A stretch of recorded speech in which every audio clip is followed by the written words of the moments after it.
Bonjour. Alors, les crypto-monnaies ne sont pas reconnues par les impôts comme des instruments financiers.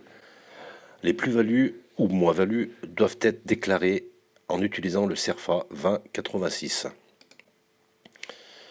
Le montant de la plus-value sera reporté en case 3AN ou le montant de la moins-value sera en case 3BN sur le formulaire 2042C. CERFA numéro 2086 qu'il va falloir remplir. Donc on voit tout de suite sur ce document qu'il y a plusieurs colonnes avec des sessions, session 1, session 2, session 3, session 4, session 5, et on pourra en créer d'autres si on a plus d'opérations, si on a plus de sessions que seulement 5 sessions dans l'année. Donc il faut bien comprendre qu'une session, c'est une vente. La vente d'un crypto-actif ou d'une crypto-monnaie vers des euros ou vers du dollar ou vers du franc suisse, vers une monnaie en fait. Si vous vendez une crypto-monnaie vers une autre crypto-monnaie, ça ne sera pas considéré comme une cession. Donc à chaque fois qu'on fera une vente dans l'année d'une crypto-monnaie vers des euros, eh ben, il faudra remplir une colonne. Et dans cette colonne, eh ben, on va devoir rentrer plusieurs paramètres. Donc on peut voir des valeurs globales du portefeuille au moment de la cession, des prix de cession. Enfin, voilà, il y a plusieurs paramètres qu'il va falloir rentrer. Et à la fin, on pourra calculer la somme des plus-values et des moins-values pour avoir un chiffre ici et connaître en fait la taxe, la flat tax que les impôts vont nous affliger, la flat tax de 30%. Donc on va aller sur un document Word pour faire un exemple concret pour voir comment calculer les différents paramètres pour chaque session. Allez, c'est parti. Alors pour la simulation, on va dire qu'on est en fin d'année 2020 et on va remplir notre document CERFA pour toutes les opérations qui ont été réalisées pendant cette année. Alors, avant toute chose, il faut faire un point sur la constitution du portefeuille avant le 1er janvier 2020. Alors, dans l'exemple, on va dire que j'ai mis 16 000 euros sur Binance et que j'ai acheté 10 ETH et 3 BTC. Donc les ETH à 100 euros par ETH, ce qui me fait 1000 euros, et 3 BTC à 5 000 euros le BTC, ce qui fait 15 000 euros. Donc avant le 1er janvier 2020, j'ai eu un prix d'acquisition qui est de 16 000 euros. Le 14 février 2020, je vends un BTC à 3 900 euros le BTC. Donc vente d'un BTC vers de l'euro, on est donc sur une session 1.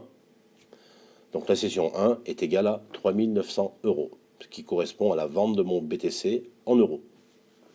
Alors dans mon document CERFA, en session 1, je vais renseigner donc la date de session à la ligne 211, 14 février 2020. Valeur globale du portefeuille, on va le calculer tout à l'heure. Le prix de cession, 3 900 euros. Les frais de cession, on va faire simple, on va dire que c'est 0 euros. Donc, ligne 215, prix de cession net des frais, 213 moins 214, ça sera 3 900 euros. La soulte reçue ou versée, on va rester simple aussi, on va mettre 0 euros. La ligne 217, prix de cession net des soultes, donc c'est 213 moins 216 ou 213 plus 216, c'est donc égal à 3 900 euros. Et donc le prix des cessions nettes des frais et des soultes, 3 900 euros. On repart sur le document Word pour voir comment calculer la valeur globale du portefeuille au moment de la cession. Allez, c'est parti. Alors la valeur du portefeuille au moment de la cession, eh ben, on avait donc 3 BTC et 10 ETH dans notre portefeuille au moment de la vente de notre BTC. Donc vu que le BTC a été vendu à 3 900 euros, les 3 BTC de notre portefeuille sont valorisés à 3 900 euros. Et les 10 ETH qu'on avait aussi dans notre portefeuille sont valorisés au cours du 14 février 2020. Donc le cours était par exemple à 90 euros l'ETH, ce qui veut dire que notre valeur du portefeuille au moment de la cession est égale à 12 600 euros. 3 fois 3 900 euros plus 10 fois 90 euros. Alors on retourne dans notre CERFA, 12 600 euros.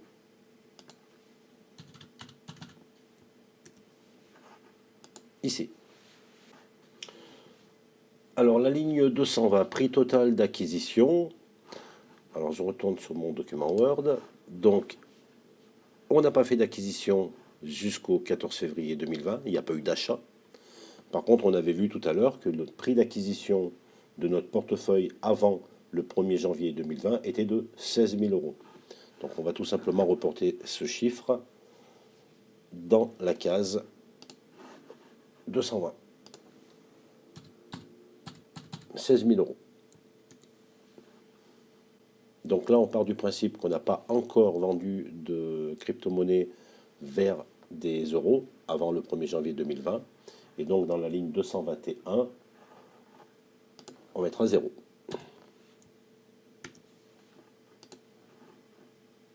Les soultes, on met 0 euros aussi.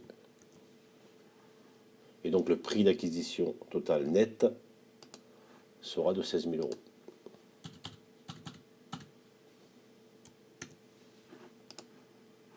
Ce qui veut dire que maintenant, on va pouvoir calculer la plus-value ou moins-value pour notre session numéro 1.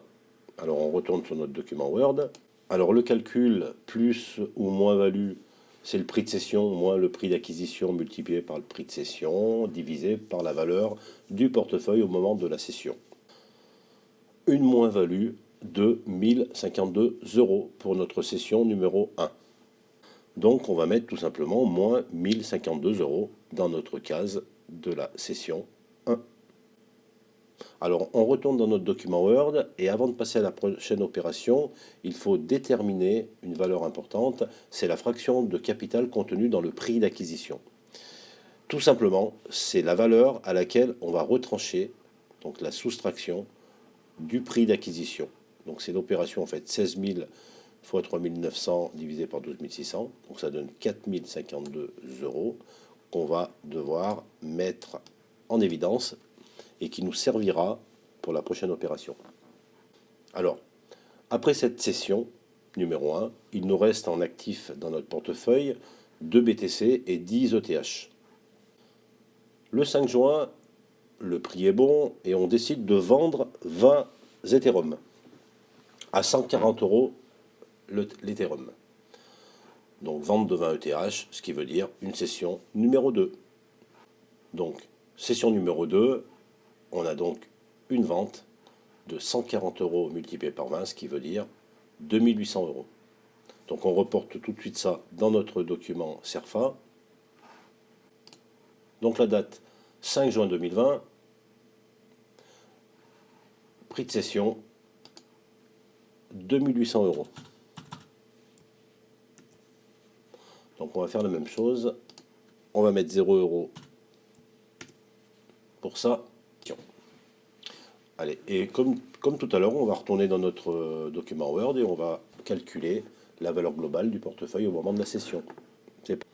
Alors voici, donc la valeur du portefeuille au moment de la session numéro 2.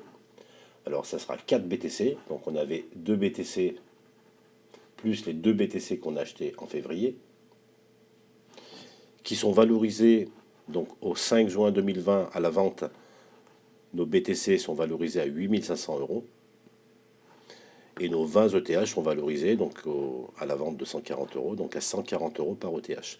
Ce qui nous donne une valeur du portefeuille au moment de la session 2 de 36 800 euros. Ce qu'on va rentrer dans notre CERFA.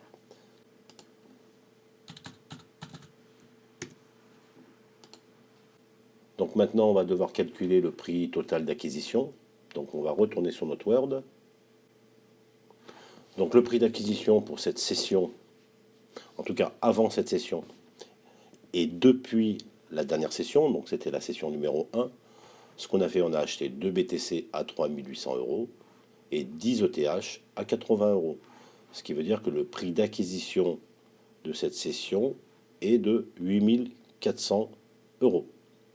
Donc le prix total d'acquisition au cumul de l'année 2020, ça sera donc de 16 000 euros le prix d'acquisition qu'on avait avant le 1er janvier 2020, plus les 8 400 euros qu'on vient de dépenser pour l'achat de nos 2 bitcoins et nos 10 ETH. Ce qui veut dire qu'un prix total de 24 400 euros. Donc ce prix total d'acquisition, on va le reporter tout de suite sur le CERFA, 24 400. Prix total d'acquisition, ligne 220, 24 400 euros. Donc ligne 221, la fraction du capital initial contenu dans le prix total d'acquisition, c'est le chiffre que nous avions calculé tout à l'heure. Je retourne dans mon fichier Word. C'est celui-ci. Donc je rappelle, la fraction de capital, les 4 952, c'était lors du calcul de la session 1. Voilà, c'était les 4 952 qu'on trouve ici. Donc c'est l'opération qui se trouve là.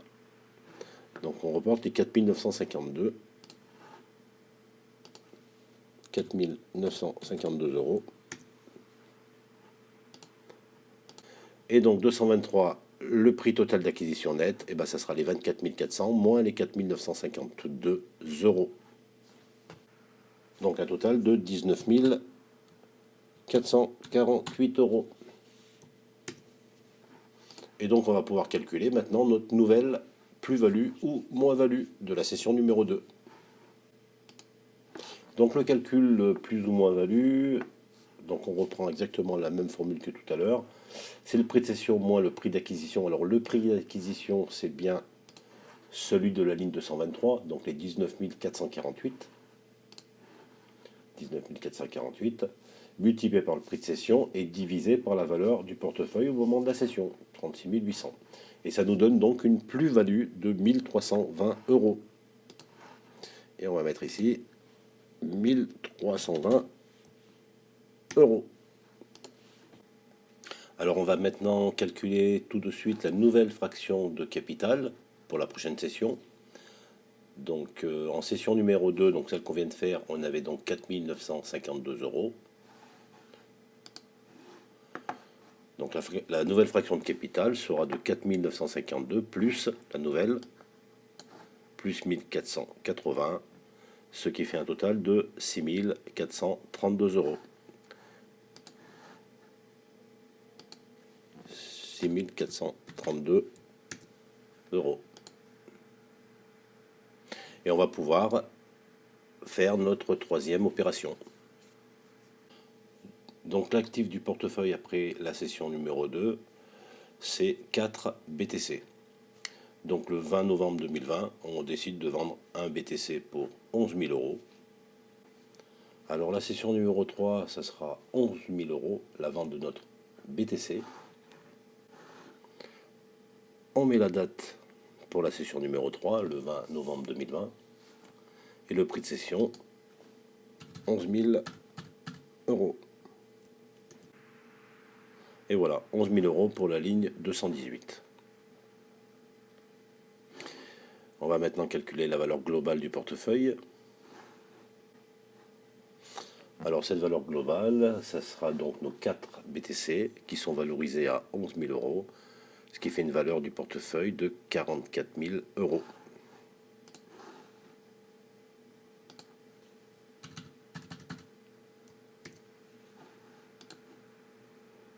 Il nous reste à trouver le prix total d'acquisition. Alors le prix d'acquisition pour cette session est égal à 0. Il n'y a pas eu d'achat depuis la dernière session. Le prix total d'acquisition, c'est les 16 000 euros de la session numéro 1, plus les 8 400 de la session numéro 2, plus 0 de cette session, ce qui fait un total de 24 400 euros.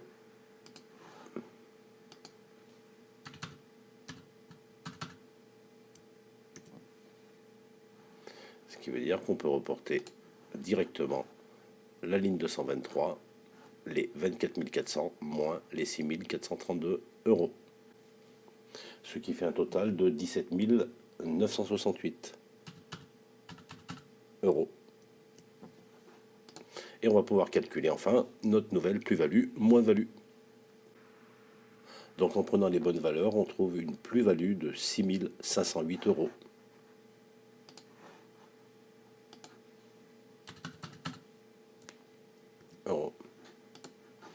Et on peut tout de suite reporter la fraction de capital, donc dans la case suivante.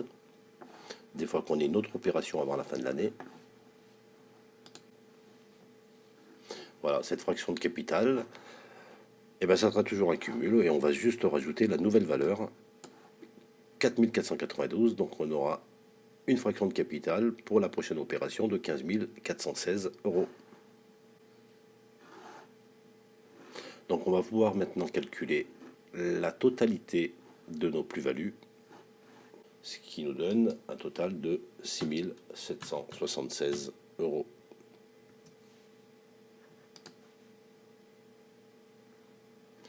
Et la taxe, la flat tax, qui sera de 30%, donc vous devrez payer aux impôts un total de 2033 euros. Il ne reste plus qu'à remplir vos noms, prénoms et adresses et d'envoyer ça avec votre prochaine déclaration sur le revenu. Merci d'avoir regardé cette vidéo. Abonnez-vous, mettez un like si cela vous a plu, si cela a été utile, et à très bientôt. Merci, au revoir.